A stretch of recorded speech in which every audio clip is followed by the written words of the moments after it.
There's a moment in everyone's life when they realize they're stuck in a loop. Maybe it's the third time you've fallen for the same type of person who breaks your heart in exactly the same way. Maybe it's finding yourself in yet another job where you feel invisible and undervalued. Or perhaps it's that familiar spiral of self-doubt that hits you every time you're about to take a risk. You start to wonder, am I cursed? Am I broken?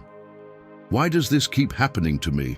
Here's what most people don't realize, and what Carl Jung spent his entire life trying to teach us. Your pain isn't random. It has a pattern. And once you understand that pattern, you hold the key to breaking free from it forever.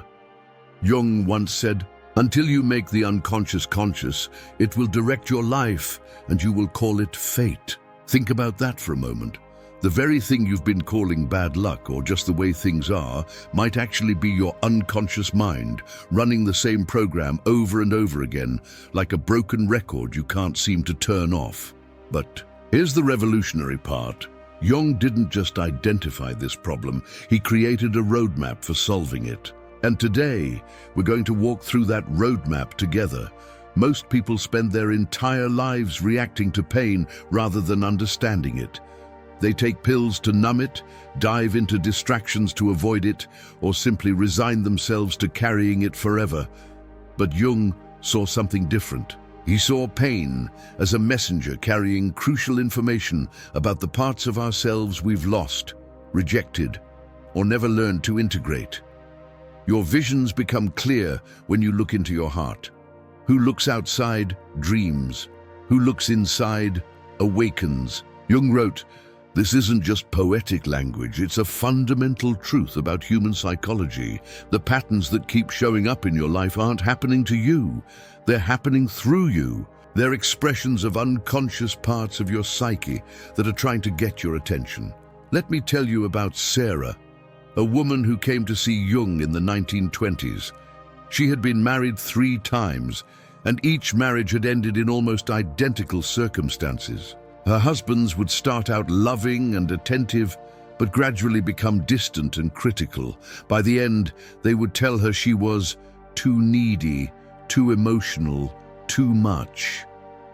Sarah was convinced she was cursed to attract the wrong men, but Jung saw something different.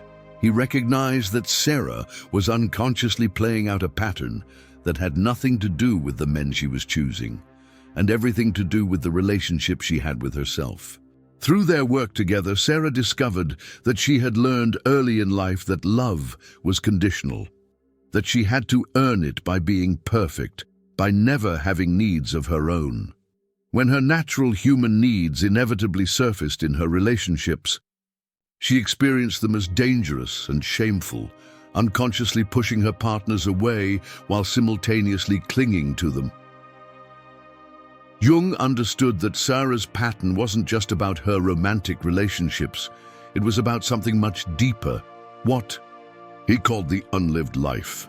Every time we reject a part of ourselves, every time we decide that a certain feeling or need or aspect of our personality is unacceptable, we create what Jung termed a complex. These complexes don't just disappear because we ignore them. They go underground into what Jung called the unconscious, where they continue to influence our behavior in ways we don't recognize. Everything that irritates us about others can lead us to an understanding of ourselves, Jung observed. This might be one of the most practical insights he ever offered. That person who drives you crazy because they're always seeking attention, that boss who infuriates you with their need to control everything, that friend whose constant negativity makes you want to scream. They're all mirrors, reflecting back to you the parts of yourself you've rejected or refused to acknowledge. This is where Jung's concept of the shadow becomes crucial to understanding your pain patterns. The shadow isn't evil or malicious. It's simply the repository of all the parts of yourself you've decided are unacceptable. Maybe you learned early that anger was dangerous, so you pushed your anger into the shadow. Maybe you were taught that Vulnerability was weakness, so your tender, sensitive self got locked away. Maybe you concluded that ambition was selfish, so your drive and desire for success became shadowed aspects of your personality. But here's what Jung discovered. The shadow doesn't stay quietly hidden. It expresses itself through your pain patterns, your relationship dynamics, your career struggles, and your emotional triggers. When you find yourself repeatedly hurt by people who are selfish, you might be dealing with your own disowned ambition. When you keep attracting partners who are too emotional, you could be running from your own unfelt feelings. Jung didn't believe in quick fixes or surface-level solutions. He understood that breaking free from pain patterns requires what he called individuation, the process of integrating all the rejected parts of yourself back into conscious awareness. This isn't about becoming perfect. It's about becoming whole. The privilege of a lifetime is to become who you truly are, Jung wrote. But becoming who you truly are means facing the parts of yourself you've spent years running from. It means acknowledging that the person who hurt you might have been reflecting something you needed to see about yourself. It means recognizing that the situations you keep finding yourself in aren't random. They're your psyche's way of trying to heal old wounds and integrate disowned parts. Let me share another story that illustrates this principle. Marcus was a successful businessman who came to Jung feeling completely burned out. He kept finding himself in high-stress situations where he felt responsible for everyone else's problems. His employees came to him with their personal issues. His friends called him when they needed money, and his family expected him to solve every crisis. Marcus felt trapped in a pattern of being everyone's savior, but he couldn't understand why he kept attracting these situations. Through their work together, Jung helped Marcus recognize that his pattern wasn't about other people taking advantage of him. It was about his own unconscious need to be needed. As a child, Marcus had learned that his worth was tied to his usefulness. His parents had praised him not for who he was, but for what he could do for others. Over time, Marcus had developed what Jung would call a savior complex, an unconscious belief that he was only valuable when he was rescuing someone else. But here's the crucial insight. Marcus wasn't just attracting needy people. He was unconsciously seeking out situations where he could play the role of savior because it was the only way he knew how to feel valuable. His conscious mind hated the pattern, but his unconscious mind was orchestrating it. Jung's solution wasn't for Marcus to become selfish or stop helping people. Instead, it was for Marcus to recognize and integrate the part of himself that needed to be valued for who he was, not just what he could do. This required Marcus to face a painful truth. He had never learned to value himself unconditionally. This brings us to one of Jung's most profound insights about pain patterns. They're not obstacles to overcome, they're invitations to wholeness. The most terrifying thing is to accept oneself completely, Jung wrote. But it's also the most liberating. When you understand that your pain has a pattern, and that pattern is created by the parts of yourself you've rejected, you can begin to see your struggles differently. That relationship that keeps ending the same way isn't proof that you're doomed to be alone. It's your psyche's way of showing you what you need to heal. That career pattern where you keep feeling undervalued isn't evidence that you're destined for mediocrity. It's a reflection of how you value yourself. Jung developed what he called active imagination as one of the primary tools for breaking these patterns. This involves deliberately engaging with the unconscious parts of yourself through dialogue, visualization, or creative expression. Instead of running from your triggers, you turn toward them with curiosity. Instead of rejecting your shadow aspects, you try to understand what they're trying to tell you. Imagine you keep attracting people who are unreliable. Instead of just getting frustrated and vowing to choose better people next time, Jung would encourage you to ask, what part of me is unreliable? What promises have I made to myself that I've broken? What ways am I not showing up fully in my own life? The people you attract aren't random. They're reflecting back to you the parts of yourself you need to integrate. Or maybe you keep finding yourself in situations where you feel powerless. Rather than just complaining about bad luck or difficult circumstances, Jung would invite you to explore. Where in my life have I given away my power? What parts of myself have I decided are too dangerous to own? How am I participating in my own disempowerment? This process isn't about blame or self-criticism.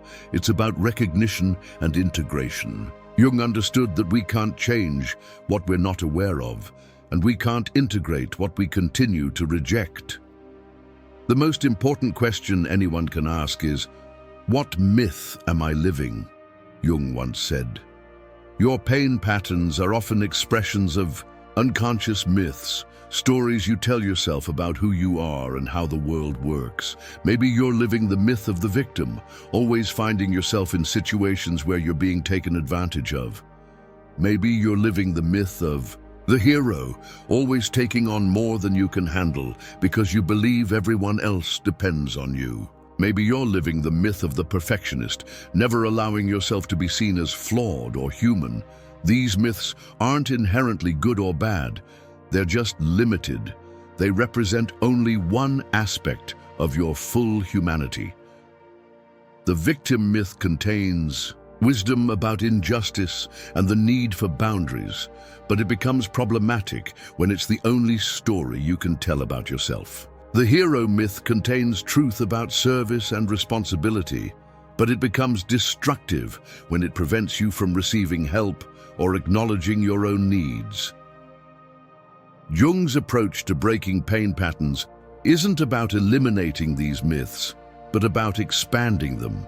It's about recognizing that you are not just the victim or just the hero or just the perfectionist.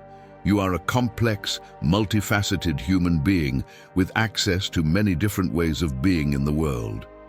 This is where Jung's concept of the archetypes becomes particularly relevant.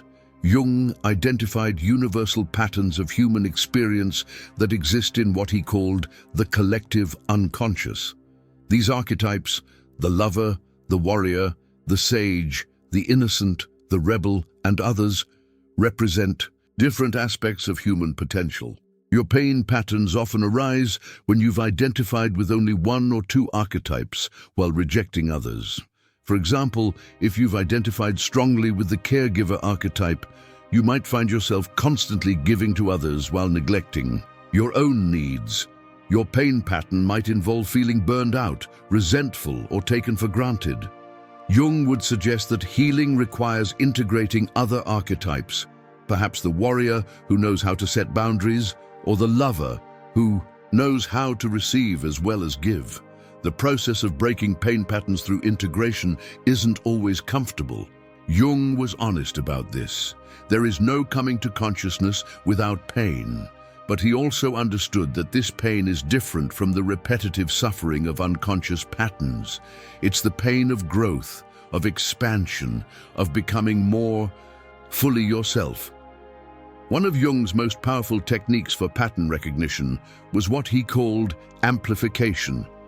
This involves taking a recurring theme in your life and exploring it from multiple angles: mythological, historical, personal, and symbolic.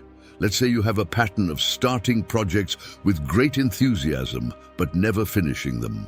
You might amplify this pattern by exploring stories of eternal beginnings, looking at your family history around completion and achievement, examining your relationship with endings and death, and understanding the symbolic meaning of cycles in your life. Through this kind of exploration, you might discover that your pattern isn't really about laziness or lack of discipline. It might be about a fear of being judged, a belief that finished things can be criticized, or an unconscious association between completion and loss. Once you understand the deeper meaning of your pattern, you can begin to address it at its root, rather than just trying to force yourself to change your behavior. Jung also emphasized the importance of what he called holding the tension of opposites. Most pain patterns arise from our inability to hold paradox, to accept that we can be both strong and vulnerable, both independent and connected, both ambitious and content. We split ourselves into either-or categories, rejecting one side of our nature in favor of another. For instance, you might have learned that being ambitious makes you selfish, so you've rejected your drive and ambition. But this rejection doesn't eliminate your ambition. It just makes it unconscious. It might express itself through jealousy of others' success, chronic dissatisfaction with your own achievements, or a pattern of sabotaging yourself just as you're about to succeed.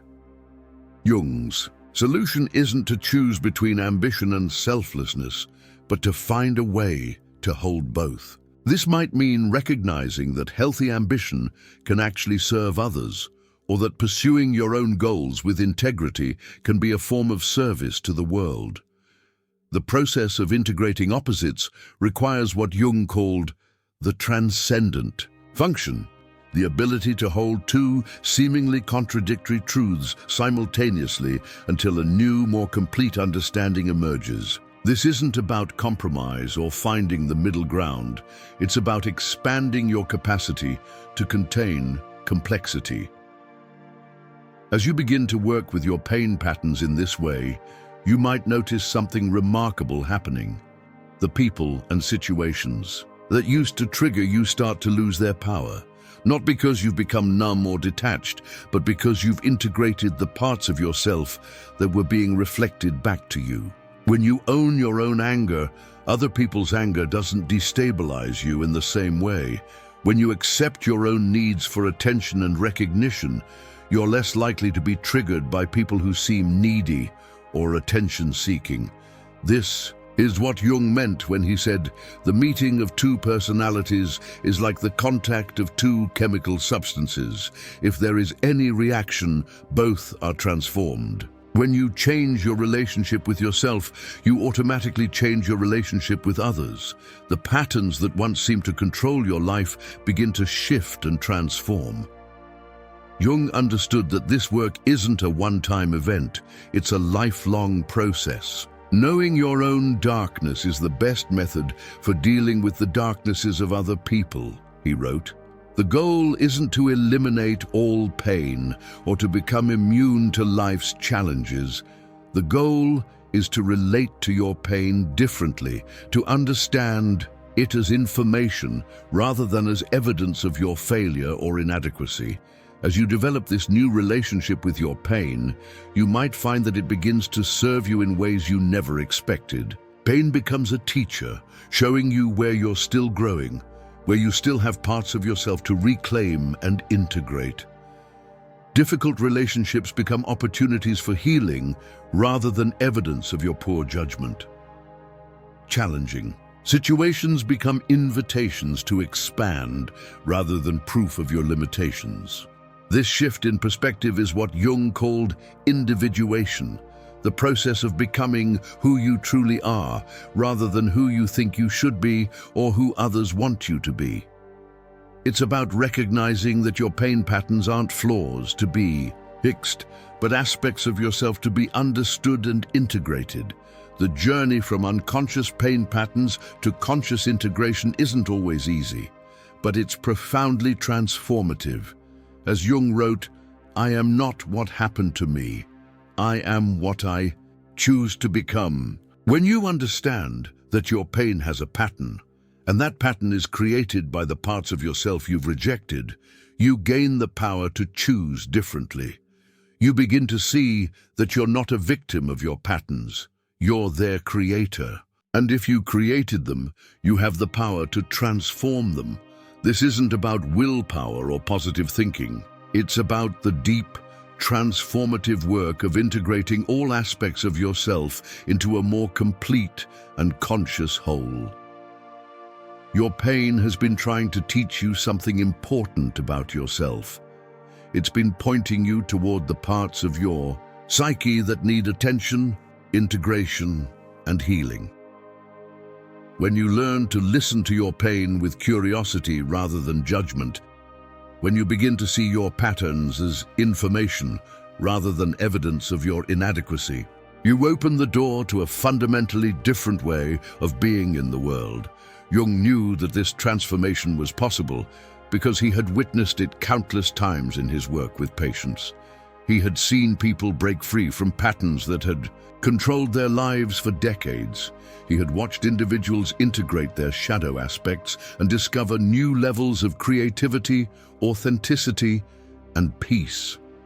The pattern of your pain isn't your destiny, it's your invitation to wholeness. Jung showed us that when we stop running from our unconscious and start engaging with it consciously, we don't just heal our pain, we transform it into wisdom, strength, and a deeper capacity for authentic relationship with ourselves and others. As Jung himself said, the privilege of a lifetime is to become who you truly are. Your pain patterns have been showing you exactly where that journey needs to begin. The question is, are you ready to listen?